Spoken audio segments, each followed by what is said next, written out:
천년의 유구한 역사, 한민족의 역사상 가장 찬란한 역사를 빛낸 신라. 최초의 통일 국가이자 중앙 집권을 확립한 나라였다. 신라의 역대 왕들은 국가의 안녕과 수호를 위해 힘썼고 이를 위한 호국사상을 국가적으로 뿌리내렸다.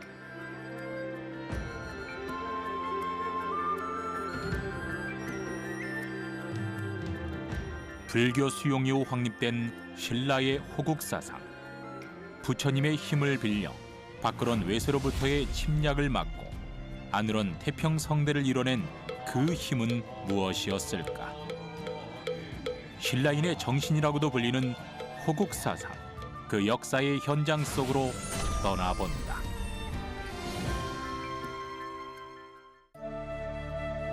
경상북도 경주시.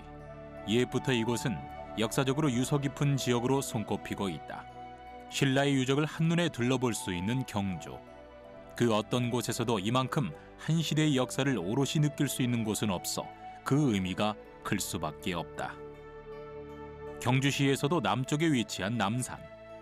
이곳은 신라의 정신이 깃든 성지로 알려져 있다. 마치 산 전체가 부처의 세상인 양 조성된 남산은 신라시대 만들어진 유물들이다.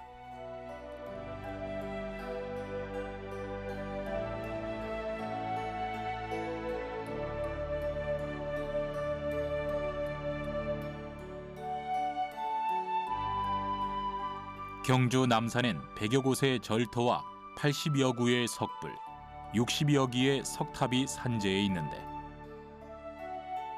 이곳만 둘러보아도 부처님에 대한 신라인들의 깊은 신앙을 생생히 느낄 수 있다.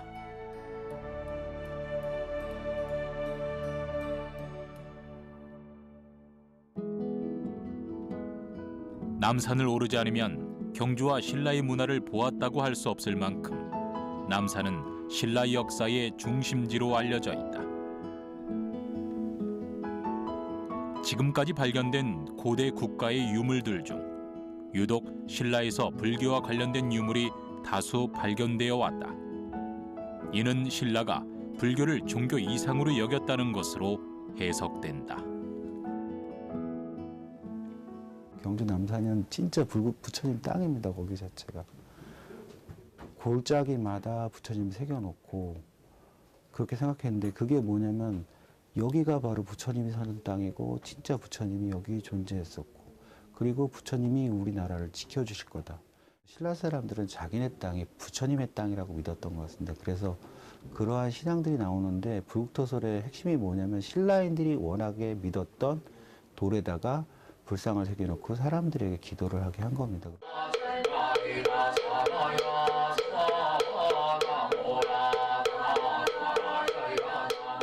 쉼없는 침략과 정복 전쟁에 지친 신라인들.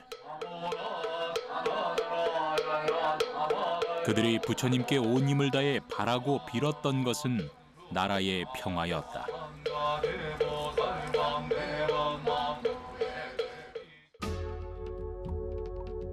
(7세기) 중엽, 신라는 고구려와 백제를 멸망시키고 역사상 최초의 통일 국가를 건설하였다. 이 모든 원동력은 바로 호국사상이 있기에 가능했다는 설이 우세하다.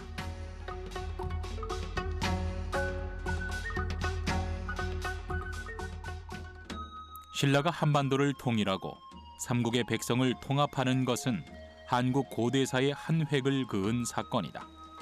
그 당시 고구려 동북지방에 발해가 건국되고 요동지방은 당나라에 점령되었지만 통일신라는 삼국의 문화에 의해 융합 발전되었다. 서로 같은 민족이었지만 고대 국가가 형성된 이래 오랫동안 분리 대립했었기에 문화적으로나 언어적으로나 서로 다른 특색을 지니게 되었다.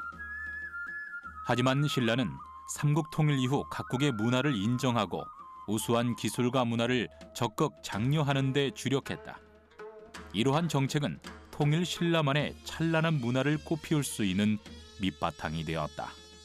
신라의 호국사상은 고구려나 백제처럼 강력한 왕권을 가지지 못했고 또 가장 늦게 나라였기 때문에 아마 백성들이 나라를 이렇게 부흥시키겠다는 그런 의지가 굉장히 강했던 부분이고, 그것이 대부분 이제 불교의 교례를 통해서 이루어집니다. 그리고 특히 삼국 통일 전후에서 호국 사상의 변화가 있습니다. 삼국 통일 전에는 국가의 부국 강병을 위한 호국 정치겠다라면은 통일 이후에는 삼국의 연합적인 안정적인 그 토대를 마련하기 위한 호국 정신으로 바뀌게 됩니다.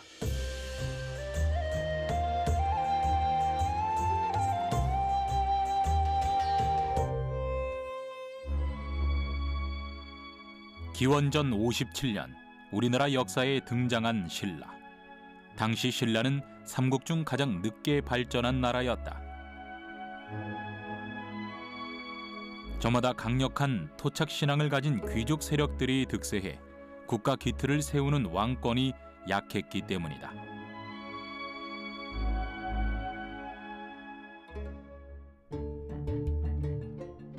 그러던 중 신라 23대 왕인 버풍왕이 나라의 국교를 불교로 공인하고 왕권 강화를 도모했다. 당시 불교는 당나라 고구려 백제가 이미 받아들여 번성했던 시기로 외교적인 수단으로서도 불교는 중요했다. 고구려는 372년 중국의 승려 순도가, 백제는 384년 승려 마리난타가, 신라는 그보다 150여 년 늦은 528년에 불교를 도입했다.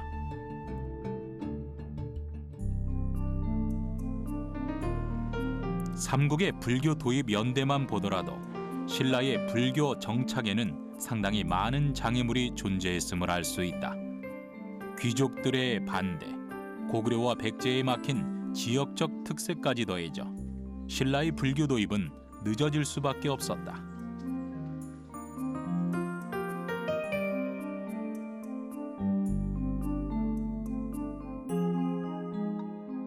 불교를 도입한 버풍왕 이전에도 고구려나 당나라 승려들을 통해 불교를 전파하고자 하는 시도는 수차례 있었다.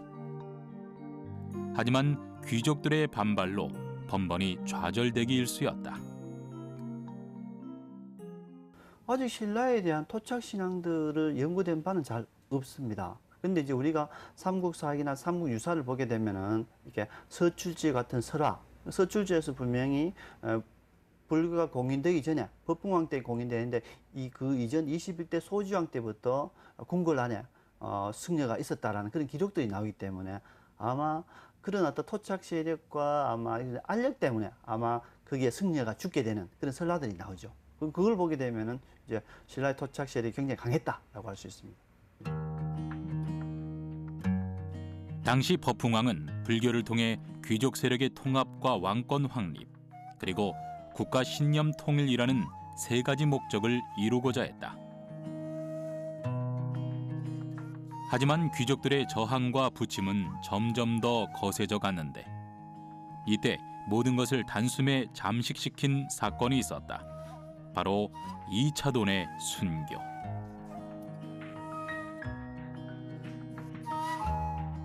일찍이 불심이 깊었던 26세의 이차돈은 신라 안정을 위해 불교 도입을 외쳤다. 하지만 귀족들은 그의 말에 귀를 기울이기는커녕 모함을 하기에 이른다.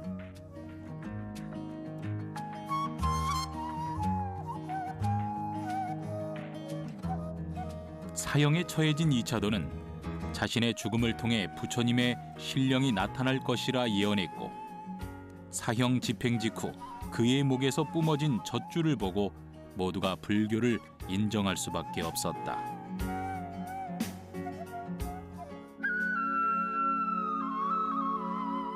삼국사기에서도 구체적으로 기록한 이차돈의 순교. 그의 희생은 곧 신라의 불교 도입이라는 큰 성과를 나타냈고 왕권 강화의 초석이 되는 결과를 보였다.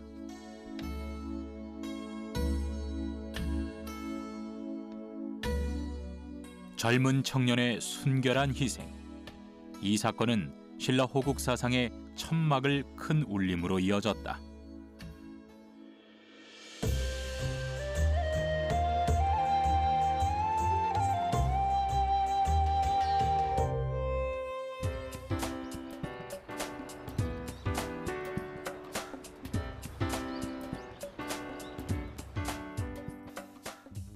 신라 호국 사상의 중요성은 일찍이 역사학계에서도 높은 관심을 가지고 연구가 이루어지고 있다.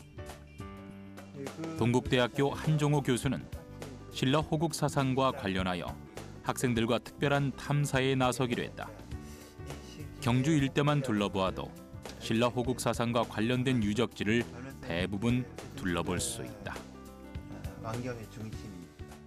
호국이라는 개념은 어느 나라에든 다 존재하는 것이라서 그 시작이라는 거는 당연히 뭐 국가 체제가 완성된 이후에는 당연히 어느 나라든 호국이라는 것이 있는 건데요.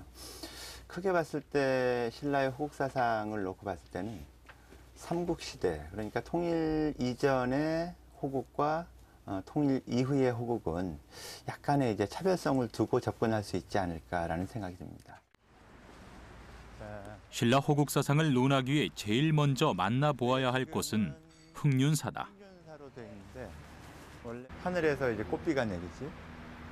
그리고 흔들리는 모습이 나오고 그 옆에 이차돈의 머리가 떨어져 있는 모습이 나오고 지금 금강산이라고 하는 지금 그냥 돌처럼 보이지.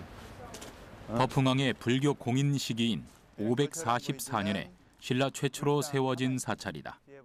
이 사찰은 신라 불교의 시작을 상징하는 곳이기도 하다. 보이고 어떤 자세를 취하고 있는지 요거는 보이지. 옷주름이 흘러내려서 요 무릎 부분을 지나쳐서 이렇게 밑으로 떨어지고 왼손. 사찰 곳곳에 신라 시대의 흔적이 고스란히 남아있는 흑륜사. 이곳은 불교가 나라의 부흥과 수호를 이뤄내는 상징으로서 건축되었다. 게다가 불교 유입에 결정적인 역할을 한 이차돈이 책임을 지고 설립한 곳이자 그의 순교 후 불교 설법이 시작된 곳이기도 하다. 그만큼 흑륜사는 신라의 호국 사상을 이해할 때 가장 먼저 찾아야 하는 사찰이다.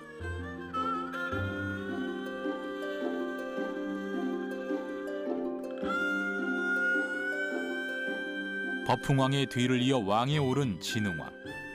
그는 호국 사상에 더 큰 힘을 쏟아내기 시작했다.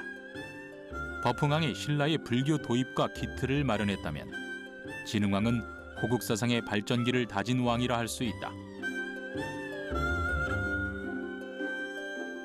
진흥왕은 고구려 침략 때 귀화한 승려 해량을 승통으로 삼고 불교 국교화에 착수했다. 흑륜사가 완성되자 본격적으로 승리 출가를 허용하면서 완성된 불교 국가로서 모습을 갖추기 시작했다. 고구려 말기가 되면은 고구려 그러니까 도교가 득세라면서 고구려 승려들이 피신을 하게 됩니다.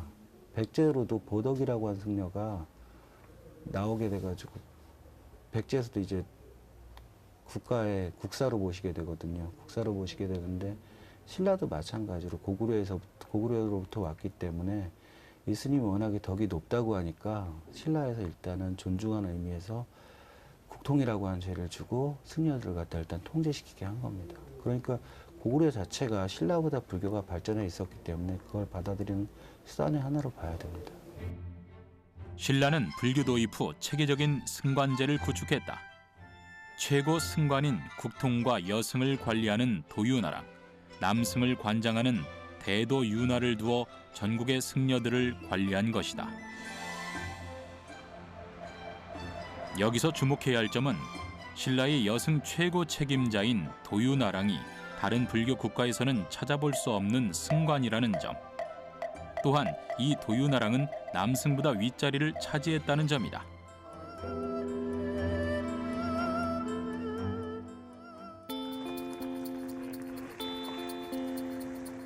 진흥왕은 승관제를 확립한 후 나라를 수호하기 위한 사찰 건립에 총력을 다했다.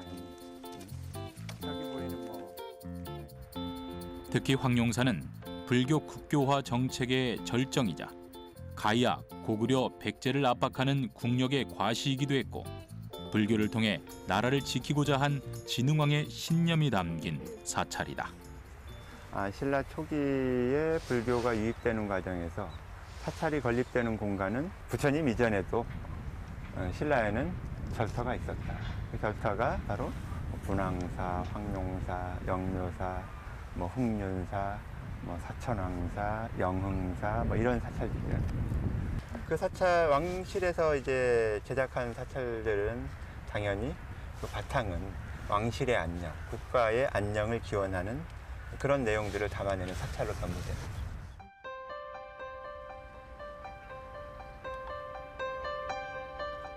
황룡사는 그 태초부터 신령스러움이 가득한 사찰이었다. 이것은 고구려 출신 승려인 아도의 어머니가 부처님 이전에 절터가 있었던 곳으로 지목한 곳이기도 하다. 더욱이 이곳에 모신 불상은 수천 나라를 걸쳐 인연이 있는 신라에 도착한 아쇼카 왕의 황금과 새로 만들어졌다는 설화가 덧붙여져 황룡사는 더욱 신성시되었다. 황룡사는 완공되는 데까지 소요된 시간이 거의 한 100년 가까운 시간을 두고 완성된 사찰입니다. 진흥왕 때 초창이 됐고요. 그리고 이제 선덕여왕 때에 와서 우리나라 신라의 호국 사상을 대표하는 황룡사 구축 목탑이 만들어졌고, 그리고 이제 경덕왕 때는 지금 현재 남아있는 에밀레종이라고 하는 성덕대왕 신종보다 더 큰 종이 완성되는 시기까지를 통합해 보면 굉장히 오랜 시간을 두고 차근차근 이제 완성된 사찰이라고 볼 수 있습니다.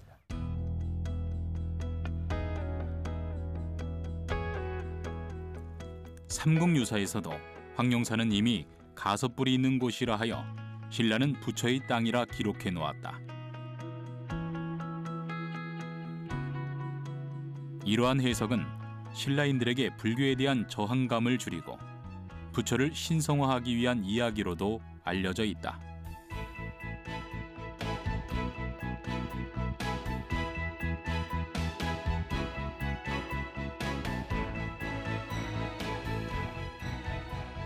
본래 황룡사터는 진흥왕이 궁궐을 짓고자 한 터였는데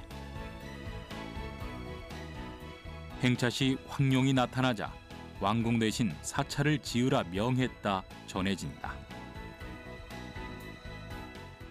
신라에서는 가장 중요한 의미가 담겨져 있고, 그리고 각종 팔관회라든지 연등의 행사들이 황룡사에서 엄청나게 많이 이루어집니다. 삼국통일 이후에 사천왕사라는 사찰이 나오기 이전까지 실제로 신라인의 마음을 한데 아우르는 가장 중요한 중심 도량의 역할을 했던 곳입니다.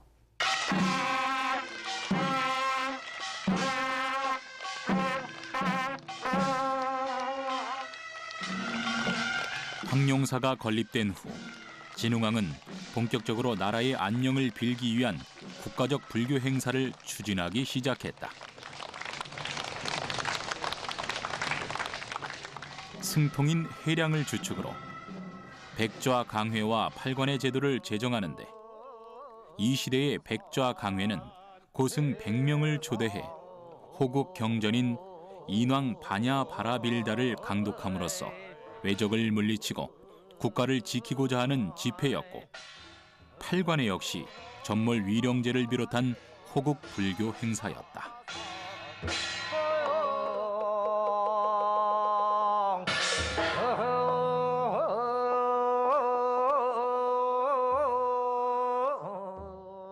신라 사람들이 불교를 도입하고 나서 인왕경을 갖다가 수지독성, 즉 읊고 가지게 되면은 국가가 건강해진다라고 믿었던 것 같습니다. 그래서 인왕 호국 바라밀경을 갖다가 신라 사람들이 좋아했고요.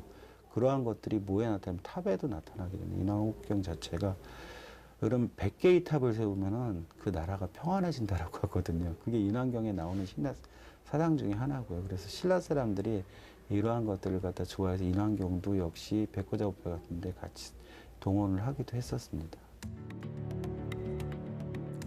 황룡사를 세우던 시기에 신라는 백제와 동맹을 하여 고구려로부터 한강 유역을 획득했다.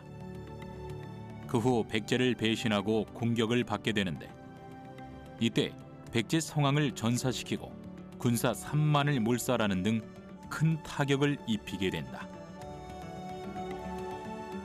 뒤이어 신라는 인접해 있던 가야를 완전히 정복하여 복속시키기에 이른다.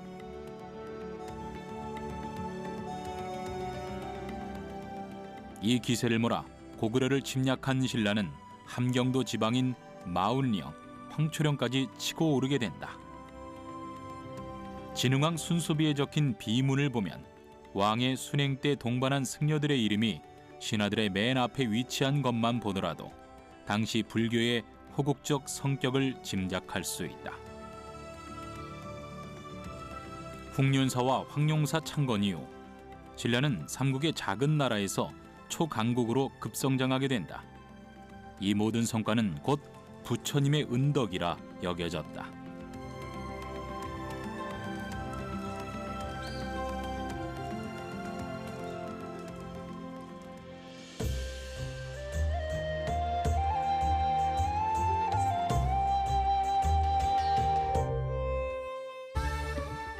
점차 불교를 통해 국력과 왕권이 강화되던 시기, 신라에 불교를 도입한 버풍왕은 왕이 곧 부처라는 왕즉불 사상을 널리 퍼뜨리게 되는데, 이는 고구려와 백제에는 없었던 신라만의 불교 세계를 구축한 것이다. 또한 버풍왕은 신라 최초로 권원 연호를 사용해 강력한 왕권 국가임을 공표했다. 버풍왕이 즉위한 이후에 신라의 국가 체제가 정비됐다라는 이야기를 많이 하는데, 그 대표적인 업적이라는 것은 바로 율령 반포를 예를 들 수 있고, 그리고 또 하나는 자주국가로서의 어떤 정통성을 부여하기 위해서 연호를 새로 제정합니다. 기존의 연호는 중국의 연호를 거의 받아들여서 사용을 해왔는데, 신라에서 건흥이라는 최초의 그 연호를 사용한 왕도 버풍왕입니다. 버풍왕과 그 뒤를 이은 진흥왕은 왕위를 내려놓은 만년에 흉륜사로 출가를 한다.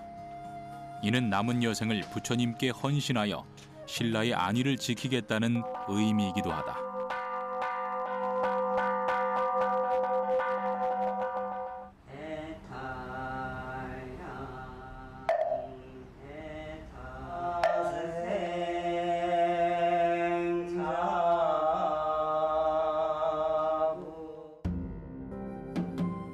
진흥왕 때에 들어 신라를 대표하는 화랑제도를 정비하는데, 그 이유는 미륵하생 신앙을 덧붙이기 위함이었다.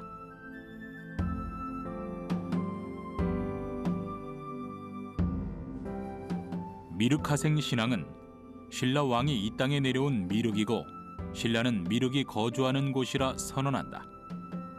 신라의 청소년들을 모아 미륵을 추종하는 화랑 조직을 만들고 왕과 신라를 지키는 전위 조직으로서 활동하도록 했다. 또한 진골 출신의 승려들을 대거 배출하여 상위 계층 중심의 호국 사상을 운영해 나갔다.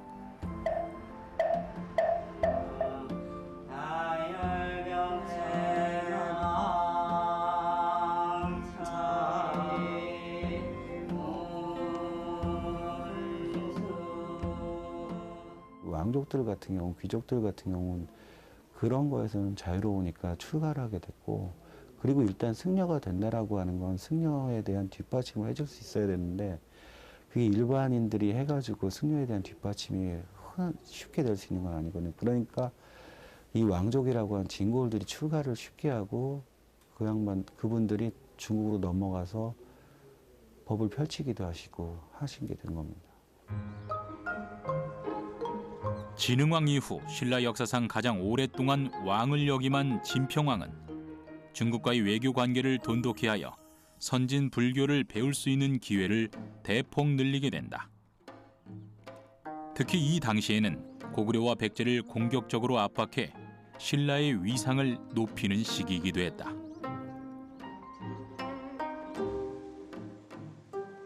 진평왕이 왕의 자리에 오른 그해, 궁궐에 천사가 내려와 옥대를 전해주었는데, 이는 하늘이 인정한 왕이라 여겨져 백성들의 신임이 두터워지는 계기가 된다. 백성들은 진평왕 옥대 사건을 두고 노래를 지어 부르며 왕을 숭배하기 시작했다. 특히 이제 그 신라 호국과 관련된 상징물로서 신라의 이제 세 가지 보배가 이야기되는데 그 세 가지 보배 가운데 하늘 진평왕이 하늘의 신으로부터 받았다는 옥대가 전해집니다. 그래서 그 신라 삼보인 황룡사 구층탑 그리고 장익존상 이 진평왕이 받았다라는 천사옥대 이 세 가지가 신라에 있기 때문에 이웃 나라들이 신라를 침략할 수 없다라는 그런 믿음이 신라 사회에 이제 퍼져 있었습니다. 신라인 호국 사상과 관련된 신령한 보물이 세 가지나 내려온다. 그중 첫 번째는 진흥왕의 죽음을 예견한 듯 눈물을 흘렸다는 황룡사의 장육존상. 두 번째는 황룡사 구충석탑. 마지막이 진평왕의 천상옥대이다. 이 보물의 명성이 두려웠던 고구려는 신라를 감히 공격하지 못했다는 이야기도 전해진다.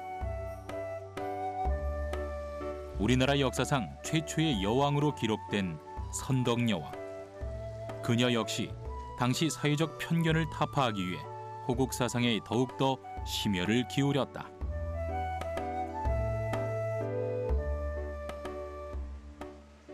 조선시대 기록에 보면 이제 선덕여왕은 호국 사찰 건립에 총력을 다하는데 그중 분황사는 선덕여왕 등극에 맞춰 부처가 여왕을 호위한다는 의미로 지어졌다. 사찰 가운데 가장 대표적으로 이제 꼽을 수 있는 게 지금 석탑인데 이 석탑은 과거에는 백제의 미륵사탑이 가장 오래된 탑이고 아마 뭐 그 다음에 뭐 이 분황사가 634년에 창건이 되니까 여기에 이제 아마 두 번째 미륵사탑에서 탑지가 발견되는데 그 미륵사탑이 만들어진 구체적인 연대가 나와요. 639년. 그것보다는 이게 634년이니까 이 탑이 이제 지금 현재는 국내에서 가장 오래된 이제 석탑으로 순위가 이제 바뀌게 됩니다. 지금까지 신라를 대표하는 사찰로 손꼽히는 분황사. 선덕여왕 시기에는 불교 미술 및 양식 발전에 아낌없는 지원을 보냈다.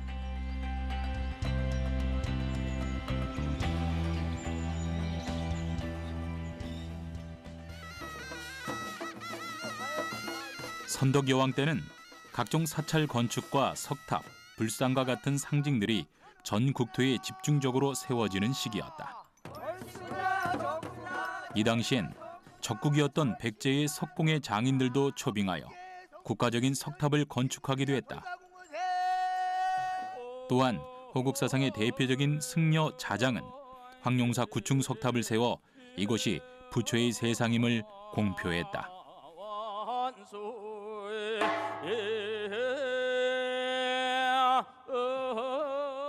자장스님은 바로 이러한 호국 신앙을 갖다 기본으로 해가지고 황룡사 구층탑을 세울 때 각 층마다 응유 뭐 이런 식으로 해가지고 일본, 중국까지 다 억누른다 이거였어. 그 신라가 워낙에 작은 나라니까 부처님의 법을 빌어가지고 그걸 갖다 다스린다라고 해서 호국 신앙을 갖다가 황룡사에다 펼쳤고요. 원광법사의 세속 5개 중에 임전무태 때문에 호국 신앙이라고 하는데 이게 솔직히 스님들한테 나가서 누구 죽이러 나가는데 물러나지 말라. 그다음에 살생유태, 가려서 죽여라. 그건 원래 불교적인 건 아니거든요. 근데 그 정도로 신라 사람들은 자기 나라를 지키기 위해서 불교를 갖다가 동원해서 거기에 사상적인 체계를 만들어 나간 것 같습니다. 그리고 최초의 조각승이라 알려진 양지도 선덕여왕 때에 등장한다. 언제 어디서 태어났는지 어디서 왔는지 알려진 바는 없지만 신통한 법력을 가진 고승이라는 것만은 기록에 세세히 남겨져 있다. 그의 작품들은 신라 불교 미술의 수준을 한층 높여주는 신기에 가까운 기법으로 가득했다.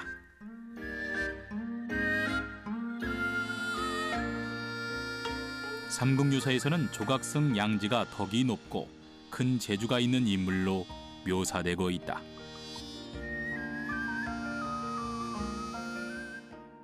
양지 같은 경우에는 선덕여왕 때 호련이 나타났다. 이런 기록이 있어요. 그러니까 실제로 이 사람이 어디에서 왔는지 부모가 누구고 고향이 어디고 이런 것에 대해서는 기록에 전혀 남아있지가 않습니다. 이 양지를 중요하게 여기는 이유는 뭐냐 하면 과거의 신라 문화에서는 전혀 볼 수 없었던 석조와 소조 문화들이 이때부터 나타나기 때문에 양지를 중요하게 보는 것입니다.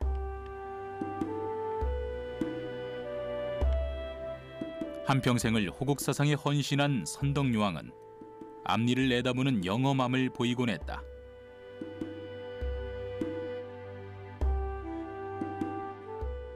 당나라에서 보낸 족자 속 꽃그림을 보고 향기 없는 꽃임을 마친 일과 연못에서 개구리가 우는 것을 보고 매복한 백제군을 알아본 것, 마지막으론 자신의 죽을 날을 미리 예언한 것이다.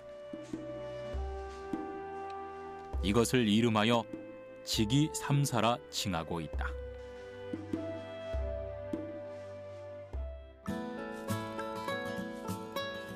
그런데 선덕여왕은 자신의 죽을 날을 말하면서 꼭 도리천에 묻어달라 부탁했다고 전해진다.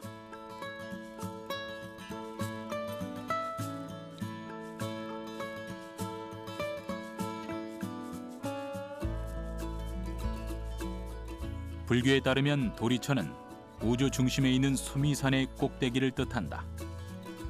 당황한 신하들은 선덕여왕에게 이 땅의 도리천은 어디인지 묻기 시작하는데 여왕은 남산 중턱이라 대답했다. 죽어서도 부처님께 안기고픈 선덕여왕의 마음이 담겨 있는 일화이다. 신라에는 부처가 등장하기 이전부터 이곳에 7개의 절이 있었다는 칠처가람설이 전해 내려왔다. 그만큼 신라는 부처의 보호하에 있었고 또한 불국토임을 강하게 피력하고자 하는 의지가 높았다.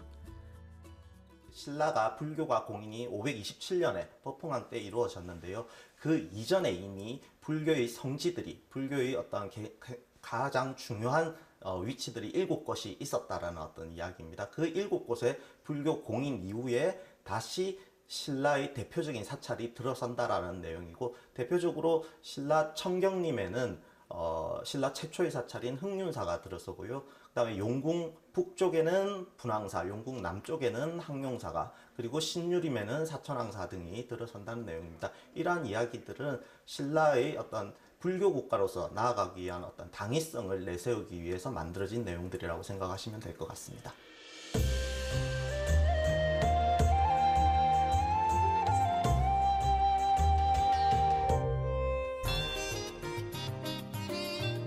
두 번의 여왕 시대가 가고 진골왕인 태종무열왕이 등극한다. 그는 일찍이 황산벌 전투를 통해 백제 의자왕의 항복을 받고 멸망시킨다. 이를 통해 신라는 삼국통일의 기틀을 다지게 되었다.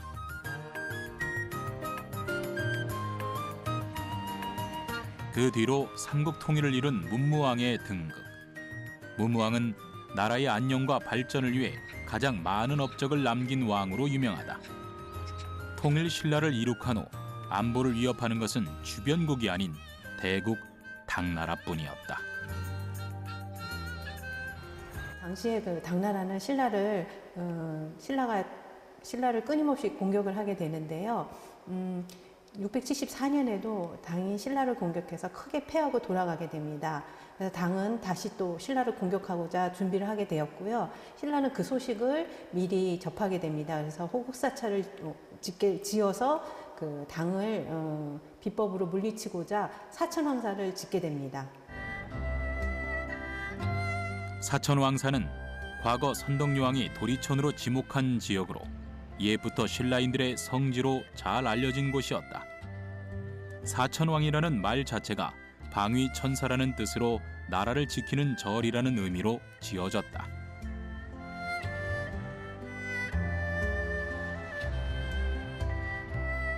사천왕사에선 당나라의 위협을 막기 위해 고승이 기도로 지었다는 신화적 이야기와 문두루 비법을 행해 신라를 공격하러 오던 당나라 군사가 바다에 빠져 죽었다는 이야기가 전해진다.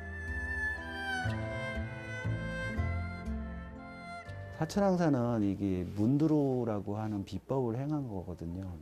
이게 뭐냐면 신라가 통일전쟁을 거치고 나서 당나라하고 마지막에 관계가 어그러지게 됩니다.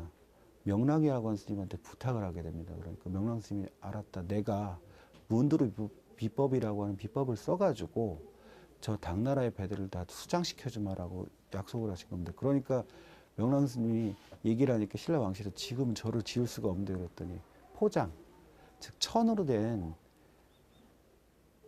천을 갖다 사방으로 둘러주면 내가 그때 그림을 그려가지고 기도를 할 테니까 나중에 저를 져다오 해가지고 만들어진 사찰이 사천왕사입니다. 통일 신라를 구축한 이후 신라는 백제 출신의 장인들을 초빙해 사천왕사를 건축했다. 사찰 규모는 물론 석불 석탑까지 지금까지 신라에선 볼 수 없었던 발전 기법을 선보였다. 특히 선덕 여왕 때부터 활동한 양지 스님은 신라 호국 사상을 뒷받침하는 작품들을 쏟아냈는데 특히 노규신 장벽전은 불교 역사의 중요한 작품으로 여겨지고 있다. 국력 신장과 함께 신라는 호국 사상의 중요성을 더욱 부각하는 데 큰 힘을 쏟기 시작했다.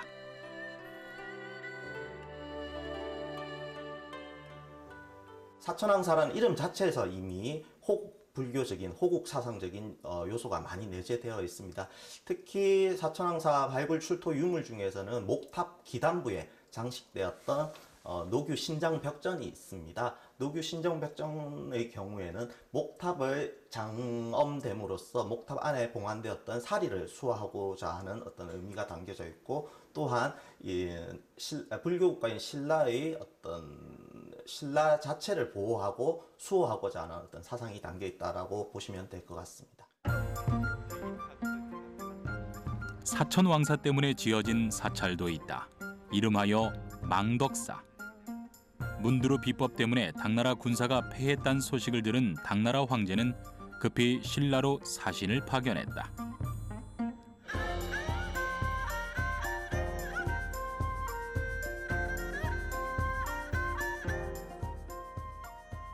문무왕은 황급히 사천왕사는 당나라를 위해 지은 사찰이라 둘러대며 망덕사를 보여주어 성황을 모면하고자 했다.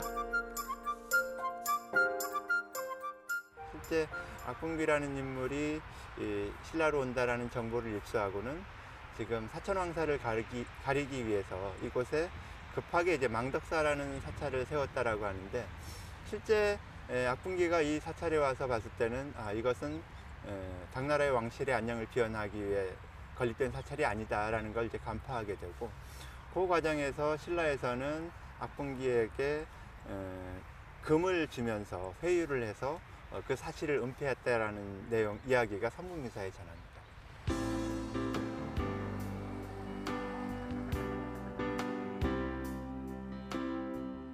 망덕사의 신령함을 알 수 있는 역사적인 사건이 있다.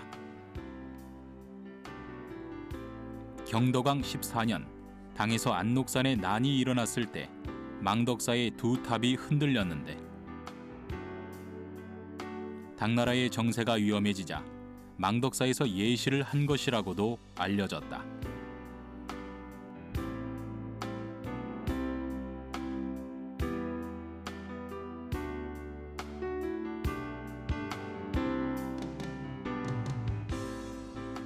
사천왕사 망덕사가 당나라의 위협으로부터 나라를 구하고자 지어진 사찰이라면 가문사는 외구로부터 신라를 지키기 위해 지어진 사찰이다. 문무왕은 생전에 삼국을 통일하고 당나라 세력까지 몰아냈지만 계속해서 쳐들어오는 왜구가 꽤 성가신 문제였다.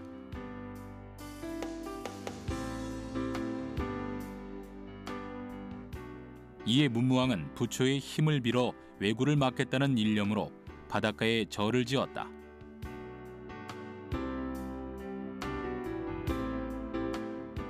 왜구들이 경주를 향해 오는 최단거리 길목에 가문사를 지어 그 위협으로부터 안전을 지키기 위해서다.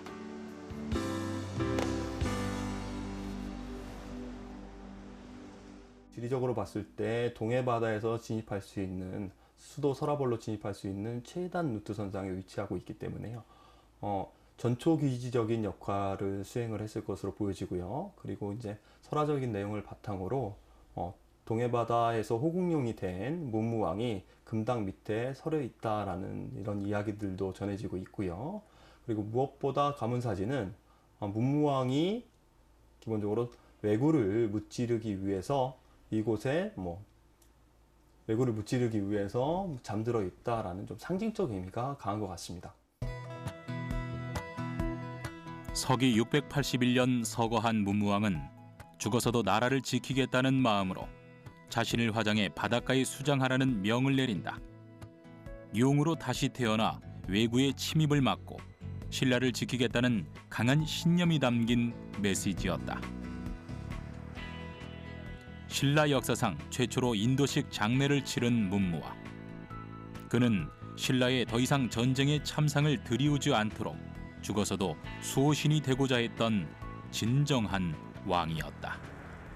먼저 이제 죽은 후에 용이 되어서 나라를 수호하겠다는 그런 의지를 표방하시고 돌아가시고, 그리고 이제 실제 화장한 유해를 바다에다 이제 묻는 그런 것까지도 이제 가시적으로 보여지는데, 그런 것들이 당시 신라인들에게는 굉장히 깊은 인상을 남겼을 것이라고 생각이 됩니다.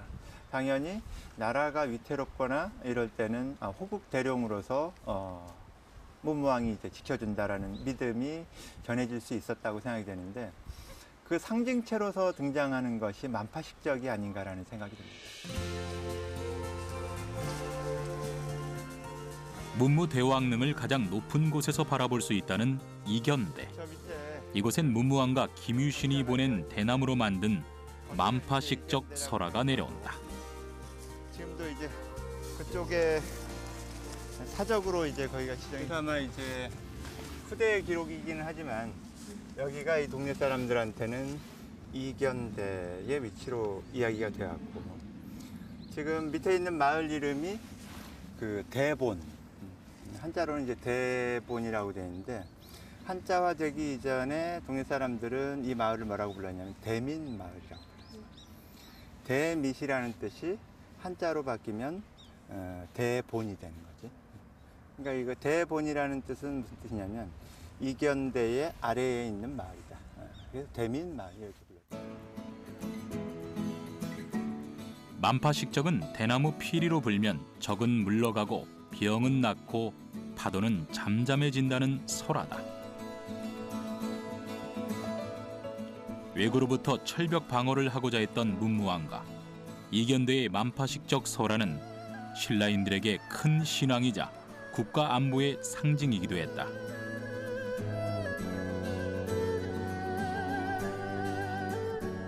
이것이 바로 신라의 호국 사상의 정수라 말할 수 있다.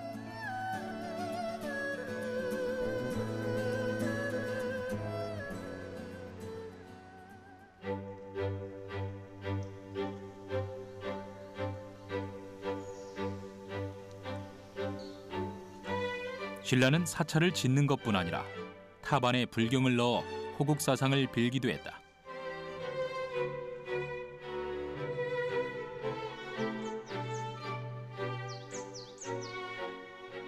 (1966년) 불국사 석탑에서 발견된 무구정광대 다란이경은 현재까지도 호국 사상을 대표하는 불경으로서 신라가 불교를 통해 호국을 해왔다는 결정적 증거이기도 하다.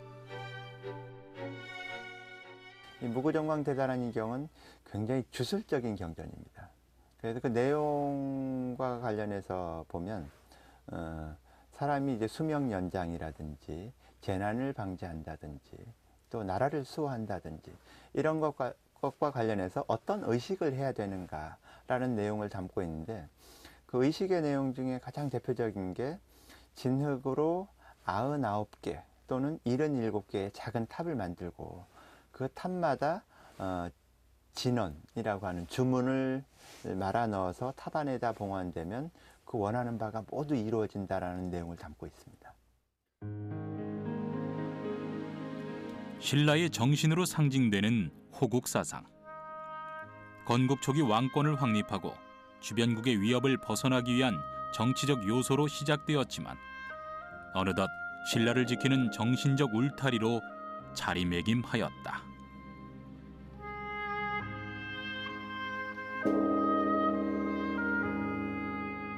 신라의 호국 사상이라는 의미가 뭐 말씀을 드렸듯이 쉬운 의미는 아닌 것 같습니다. 일단은 호국 사상으로 인해서 삼국 중에서 가장 힘도 약했고 세력이 약했던 신라가 결국은 삼국 통일을 이루는 힘이 됐고요.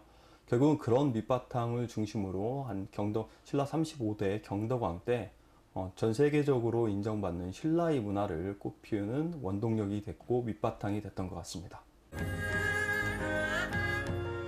어지러운 정세를 바로잡고 온 백성들의 마음을 통합시킨 신라의 호국 사상. 평화를 꿈꿔온 신라인들의 염원은 호국 사상이라는 거룩한 신념으로 발전되었고 천년의 역사를 지켜온 원동력이 되었다.